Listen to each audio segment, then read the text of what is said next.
His sense of direction was confused, and he was unable to decide in which direction lay the main corridor.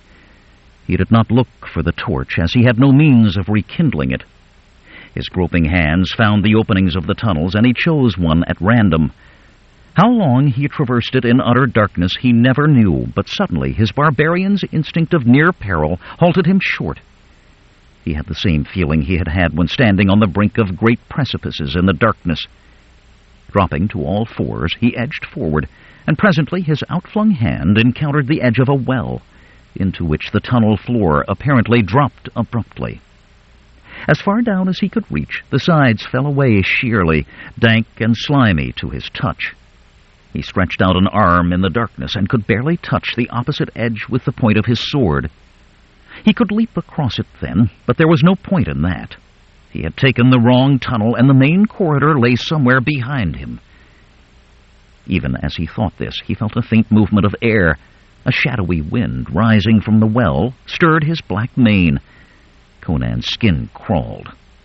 He tried to tell himself that this well connected somehow with the outer world, but his instincts told him it was a thing unnatural. He was not merely inside the hill. He was below it, far below the level of the city streets. How then could an outer wind find its way into the pits and blow up from below? A faint throbbing pulsed on that ghostly wind, like drums beating far, far below. A strong shudder shook the king of Aquilonia.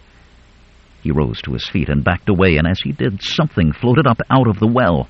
What it was, Conan did not know.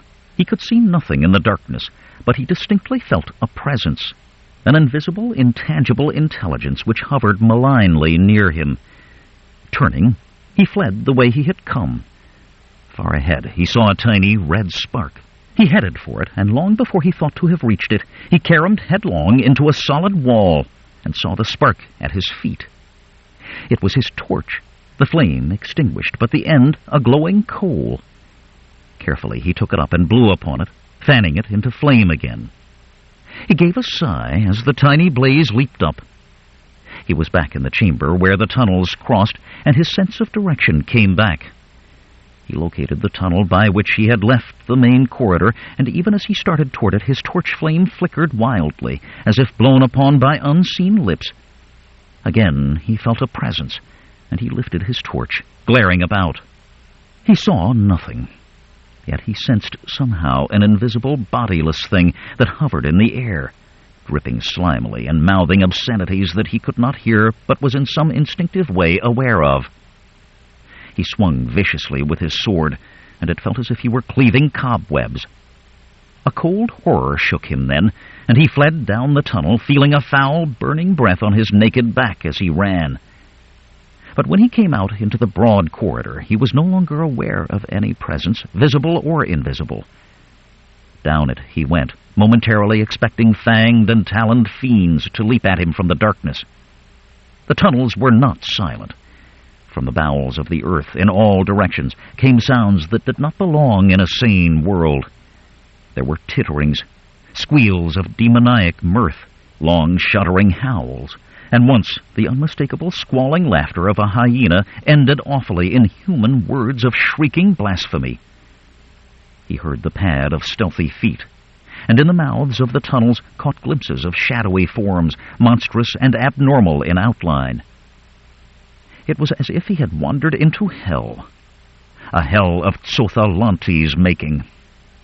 But the shadowy things did not come into the great corridor, though he distinctly heard the greedy sucking in of slavering lips and felt the burning glare of hungry eyes. And presently he knew why. A slithering sound behind him electrified him, and he leaped to the darkness of a nearby tunnel, shaking out his torch. Down the corridor he heard the great serpent crawling, sluggish from its recent grisly meal. From his very side something whimpered in fear and shrank away in the darkness. Evidently the main corridor was the great snake's hunting ground, and the other monsters gave it room. To Conan, the serpent was the least horror of them. He almost felt a kinship with it when he remembered the weeping, tittering obscenity, and the dripping, mouthing thing that came out of the well. At least it was of earthly matter. It was a crawling death, but it threatened only physical extinction, whereas these other horrors menaced mind and soul as well. After it had passed on down the corridor, he followed, at what he hoped was a safe distance, blowing his torch into flame again. He had not gone far when he heard a low moan that seemed to emanate from the black entrance of a tunnel nearby. Caution warned him on, but curiosity drove him to the tunnel, holding high the torch that was now little more than a stump.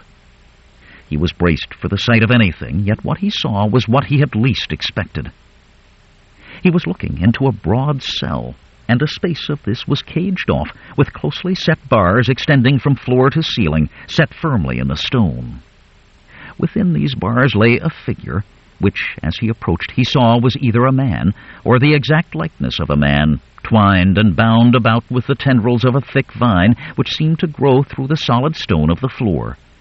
It was covered with strangely pointed leaves and crimson blossoms, not a satiny red of natural petals, but a livid, unnatural crimson, like a perversity of flower life. Its clinging, pliant branches wound about the man's naked body and limbs, seeming to caress his shrinking flesh with lustful, avid kisses. One great blossom hovered exactly over his mouth. A low, bestial moaning drooled from the loose lips. The head rolled as if in unbearable agony, and the eyes looked full at Conan. But there was no light of intelligence in them. They were blank, glassy, the eyes of an idiot. Now the great crimson blossom dipped and pressed its petals over the writhing lips. The limbs of the wretch twisted in anguish.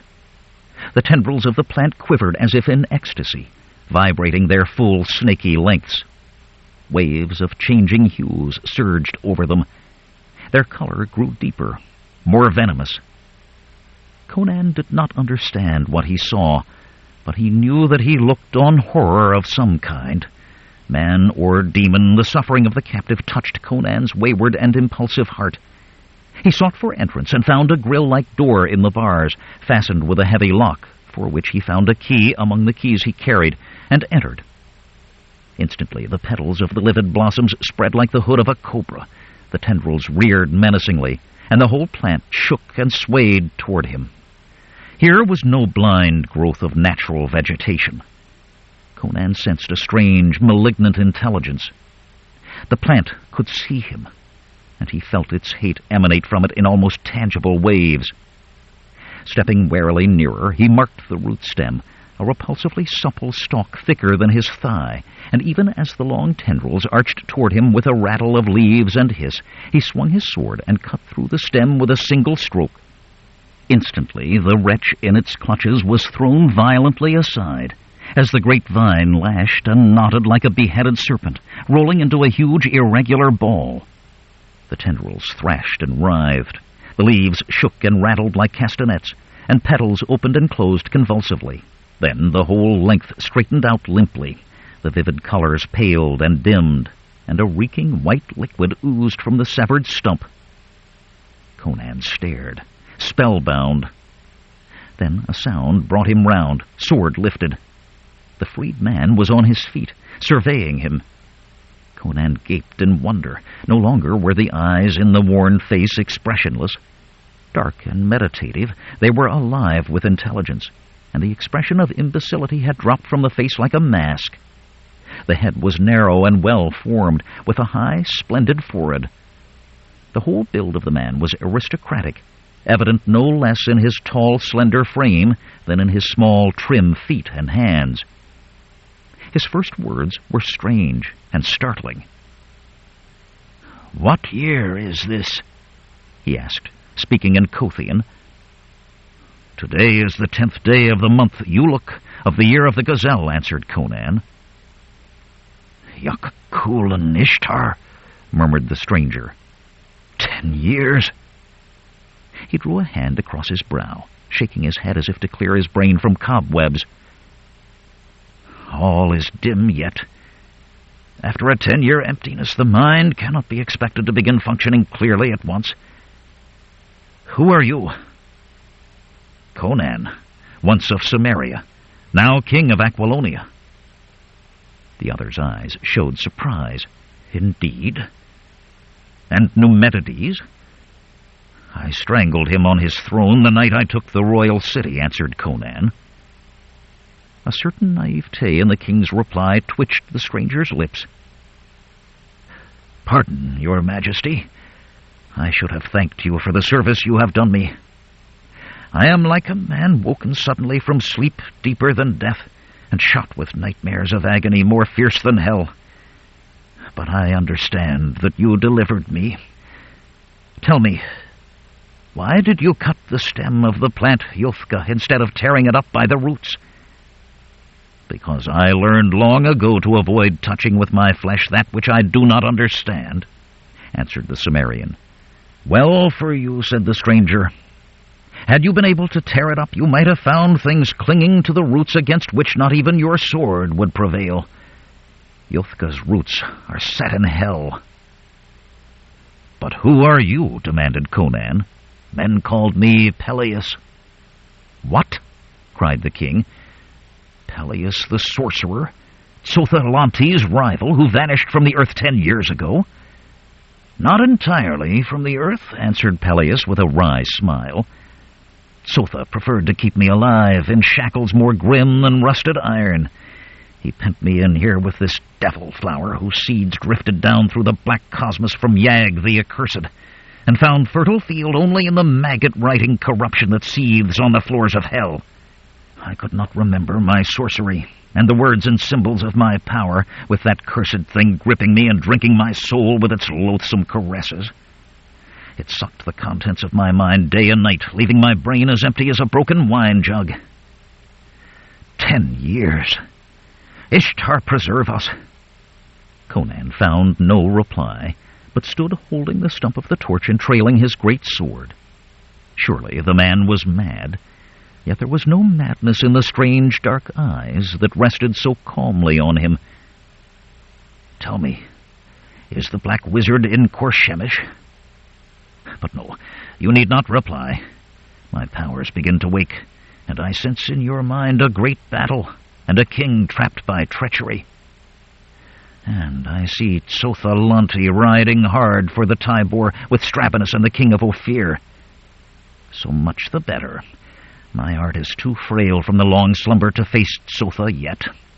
I need time to recruit my strength, to assemble my powers. Let us go forth from these pits. Conan jangled his keys discouragedly. The grill to the outer door is made fast by a bolt which can only be worked from outside. Is there no other exit from these tunnels?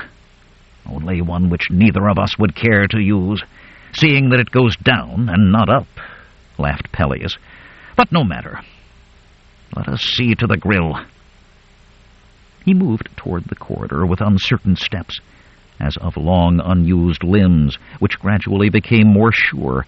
As he followed, Conan said uneasily, There is a cursed big snake creeping about this tunnel. Let us be wary lest we step into his mouth. I remember him of old, answered Peleus grimly, the more as I was forced to watch while 10 of my acolytes were fed to him. He is Sotha, the Old One, chiefest of Tsotha's pets. Did Tsotha dig these pits for no other reason than to house his cursed monstrosities? Asked Conan. He did not dig them. When the city was founded 3,000 years ago, there were ruins of an earlier city on and about this hill. King Khosus V, the founder, built his palace on the hill, and digging cellars beneath it came upon a walled-up doorway, which he broke into and discovered the pits.